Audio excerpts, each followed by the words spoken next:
এ যেন সিনেমাকেও হার মানায়, শেষ বলের চরম নাটকীয়তায় দলের হারে অঝরে কাঁদলেন শাহরুখ খান। কলকাতার হারে পয়েন্ট টেবিলে মোস্তাফিজুর চেন্নাইয়ের চরম লাভ দেখুন। বিস্তারিত জানতে ভিডিওটি না টেনে সম্পূর্ণ দেখার অনুরোধ রইল। এদিন কলকাতা আগে ব্যাটিং করতে নেমে সুনীল নারিন বোঝালেন বলার হয়েও এভাবে ব্যাটিং করা যায়। তার 109 রানে ভর করে রাজস্থানকে 224 রানের লক্ষ্য ছুড়ে দিয়েছিল কলকাতা। রান তাড়া করতে নেমে শুরুতেই বড় শট খেলেন জয়সওয়াল, কিন্তু ইনিংসটা বড় করতে পারেননি। 9 বলে 19 রানের সাজঘরে ফিরেছেন। এরপরে অধিনায়ক শামসু স্যামসনও দলের হাল ধরতে পারেননি।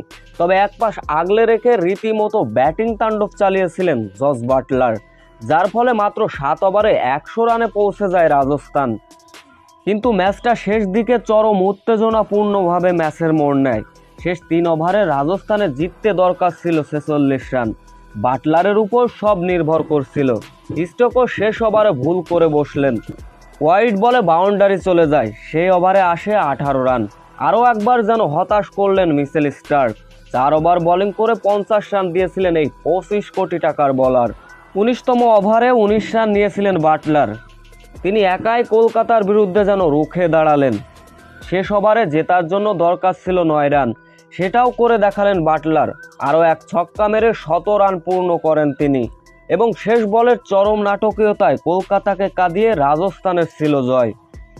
এদিকে কলকাতার হারে চলুন এবারের আইপিএলে পয়েন্ট টেবিল দেখে নেওয়া যাক।